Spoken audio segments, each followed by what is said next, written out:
Juniper Poligado. At welcome person ang atong Mission Youth Director. No? Atong Mission Youth Director. At welcome person ang atong pong Youth Director sa layo ng Kingsunan. Siya, before crossing sa Mountain View College, isa na kanto. Sa mission dito, atong welcome Kingsunan, Pastor John Tibes, ang atong Youth Director sa CMN ng Kingsunan. Wala man ang operasyon, ang isang story long time ago nga gadagan. Hindi na ko malimtan, samtang gagmay pa may mga kaisunan, tutur balik-balik. Doon ay mag-uuma nga Adventista.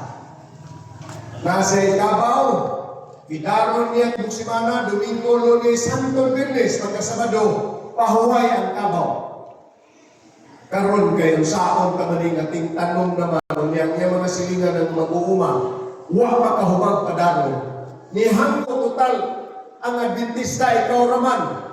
Grabe ninyo mga kaigsunan, atong putlo ng Sugilanon, nakahuwang din siya sa Kabaw. Ipatuna, isangunan o giyugo, daro, pero sa kusaw, bunal ng kaigsunan sa Kabaw. Sa badong dako, di gyud mulihok. Latoson naman niya taman-taman mga kaigsunan. Huwag yung kulihog, matingala lang siya, karon kay sakit-sakit na magiging bunal, hinglingi bitaw ng karabaw, unya miingon, hinumduman mo ang adlaw ipapahulay sa pagbalaan ni. Kadumong-dumong na nasa Bilanon.